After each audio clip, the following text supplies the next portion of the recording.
السلام عليكم متابعيني الكرام، اهلا بكم عشاق النادي الملك الراقي قلعه الكؤوس سفير الوطن. اهلا بعشاق اللي كان عنده اجمل تغريده النادي الاهلي السعودي عندما توج بلقب كاس السوبر، وكتب على هذه التغريده والصوره: طلبتونا فلا تلومونا. والله اخواني اصدقائي، الاهلي ما شاء الله دائما ما يبدع ويمتع الجماهير، حتى جماهير الخصوم تقف وتصفق للاهلي ولاعبينا. اليوم جمهور الاهلي بنهمتكم على هذا الفيديو، وانا قصدا كتبنا في الصوره المصغره وبدايه الفيديو انه عاجل وضروري عن جزائر رياض محرز. ابي منك شيء واحد فقط في التعليقات في الكومنتات: هل انت تثق برياض محرز؟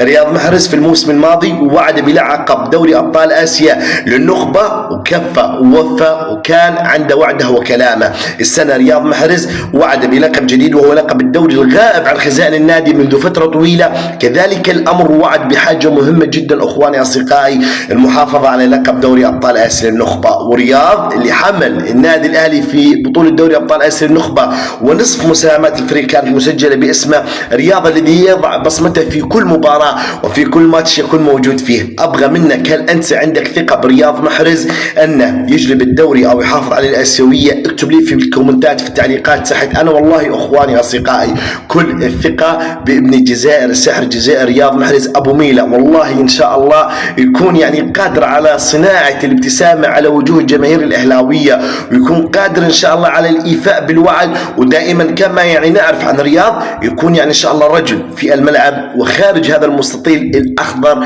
رياض محرز اللي وعد جمهور الاهلي ان شاء الله كلنا ثقه بهذا الوعد، وان شاء الله نبقى دائما مع رياض محرز وداعمين له كمشجعين ومحبين وعاشقين وفانزات وجماهير له. وجمهور الاهلي كذلك الامر، المنتخب الجزائري كذلك الامر. انت ايش رايك؟ اكتب لي بالتعليقات، هل عندك ثقه؟ وكم الثقه من 100؟ وشكرا لك صديقي.